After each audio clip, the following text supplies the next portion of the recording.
नमस्कार। चलिए आज एक ऐसे सफर पर निकलते हैं जो हमें ब्रह्मांड की सबसे गहरी सच्चाइयों के करीब ले जाने का वादा करता है। आज हम बात करेंगे स्ट्रिंग थ्योरी की, एक ऐसा आइडिया जो शायद विज्ञान के इतिहास का सबसे महत्वाकांक्षी और हैरान कर देने वाला विचार है। तो सबसे पहले चलिए सीधे मुद्दे पर आते हैं। सवाल ये है कि आखिर मॉडर्न फिजिक्स में प्रॉब्लम क्या है? ऐसा क्यों लगता है कि वो कहीं ना कहीं टूटी हुई है?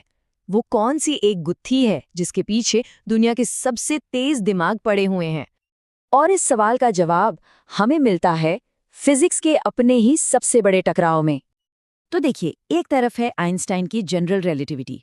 ये बड़े बड़े स्केल पर काम करती है, मतलब ग्रह, तारे, गैलेक्सीज, ये ग्रेविटी की दुनिया है। और दूसरी तरफ है क्वांटम मैकेनिक्स, जो बहुत ही छोटी, मतलब परमाणुओं और उनसे भी छोटे पार्टिकल्स की दुनिया पर राज करती है। अब दिक्कत ये है कि ये दोनों थियोरीज अपने अपने इलाके में तो बिल्कुल परफेक्ट हैं, लेकिन ये एक दूसरे से बात तक नहीं करती। मतलब जैसे ही आप इन दोनों को मिलाने की कोशिश करते हैं, मान लीजिए एक ब्लैक होल के सेंटर पर, जहां ग्रेविटी भी जबरदस्त है और जगह भी बहुत छोटी, बस वहीं सारा का सारा गणित, सारे समीकरण फेल हो जाते हैं। और बस यहीं से शुरू होती है आज के वैज्ञानिकों की सबसे बड़ी खोज, एक थ्योरी ऑफ एवरीथिंग की तलाश। एक ऐसी थ्योरी जो इन दोनों अलग अलग दुनियाओं को एक ही फ्रेमवर्क में जोड़ सके। अब इस गुत्थी को सुलझाने के लिए स्ट्रिंग थ्योरी एक बिल्कुल रैडिकल आइडिया सामने रखती है। वो कहती है कि शायद हम चीजों की सबसे बुनियादी ईंट को ही गलत समझ रहे हैं।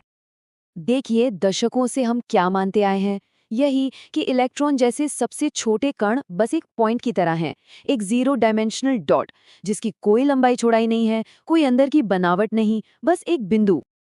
लेकिन स्ट्रिंग थियरी इस पूरी तस्वीर को पलट देती है। वो कहती है कि हर पार्टिकल के अंदर कोई बिंदु नहीं, बल्कि ऊर्जा का एक छोटा सा कांपता हुआ धागा है, एक स्ट्रिंग। आप शायद ये सुनने में आ रहा होगा कि एक बिंदु की जगह एक धागा, इसमें क्या बड़ी बात है? ये बदलाव जितना सुनने में छोटा लगता है ना, इसके नतीजे उतने ही जबरदस्त हैं। चलिए देखते हैं कि कैसे ये कांपते हुए धागे पूरे ब्रह्मांड की कहानी लिख सकते हैं। मशहूर फिजिसिस्ट मिचियो काकू ने एक बहुत खूबसूरत बात कही है। उन्होंने कहा, ब्रह्मांड कांपते हुए धागों की एक सिम्फनी है। जरा सोचिए इस बात को। इसका मतलब क्या है? जैसे एक गिटार या वायलिन के तार से अलग अलग सुर निकलते हैं, ठीक वैसे ही ये स्ट्रिंग्स भी हैं। इसे ऐसे समझते हैं, मान लीजिए हमारे पास सिर्फ एक ही चीज है, एक स्ट्रिंग, ठीक है। अब जब ये स्ट्रिंग एक खास तरीके से एक खास फ्रीक्वेंसी पर वाइब्रेट करती है, तो वो वाइब्रेशन हमें एक इलेक्ट्रॉन की तरह दिखाई देती है। लेकिन अगर वही स्ट्रिंग अपना वाइब्रेशन का पैटर्न बदल दे, तो अब वो हमें एक फोटॉन यानी रोशनी का कण या फिर एक क्वार्क की तरह नजर आने लगती है। कमाल है ना? चीज एक ही है, बस उसके कांपने की धुन अलग अलग है और हमें अलग अलग पार्टिकल्स दिख रहे हैं। और यहीं यहीं इस थ्योरी की सबसे बड़ी खूबसूरती है। अचानक से सब कुछ एक हो जाता है। सारे पार्टिकल्स मतलब मैटर, वो भी स्ट्रिंग्स हैं। सारे फोर्सेस मतलब एनर्जी, वो भी स्ट्रिंग्स हैं।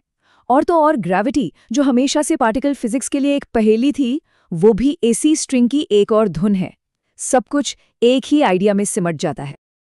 लेकिन जैसा कि हर अच्छी कहानी में होता है, इस कहानी में भी एक बहुत ही अजीब, एक रहस्यमयी मोड़ आता है।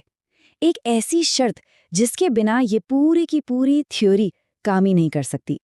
स्ट्रिंग थ्योरी का जो गणित है, जो मैथ्स है, वो एक चौंकाने वाली बात कहता है। वो कहता है कि ये ब्रह्मांड तभी स्टेबल हो सकता है जब इसमें 4 नहीं बल्कि 10 स्पेस टाइम डायमेंशंस हों। 10, जबकि हम तो सिर्फ 4 ही महसूस कर पाते हैं, लंबाई, चौड़ाई, ऊंचाई और समय। तो जाहिर है सवाल उठता है कि अगर सच में 10 डायमेंशंस हैं, तो बाकी के 6 गए कहाँ? हमें नजर क्यों नहीं आते? तो थ्योरी ये कहती है कि ये जो एक्स्ट्रा डायमेंशंस है ना, वो कॉम्पैक्टिफाइड हैं। मतलब वो इतने छोटे से स्पेस में लिपटे हुए हैं, इतने छोटे कि हम उन्हें देख ही नहीं सकते। इसका सबसे अच्छा उदाहरण है एक पानी का पाइप।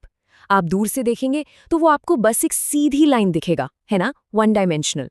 लेकिन जब आप उसके पास जाएंगे, तब आपको पता चलेगा कि अरे, इसकी तो मोटाई भी है, ये गोल भी है, इसके और भी डायमेंशंस हैं। बस कुछ ऐसा ही हाल उन छुपे हुए 6 डायमेंशंस का है। तो चलिए अब इस पूरी कहानी को समेटते हैं। सारे सबूतों को देखते हुए स्ट्रिंग थियरी के बारे में आज का फैसला क्या है, इसके पक्ष और विपक्ष में क्या है? तो आखिर फैसला क्या है? देखिए, एक तरफ तो स्ट्रिंग थ्योरी का वादा बहुत बड़ा है।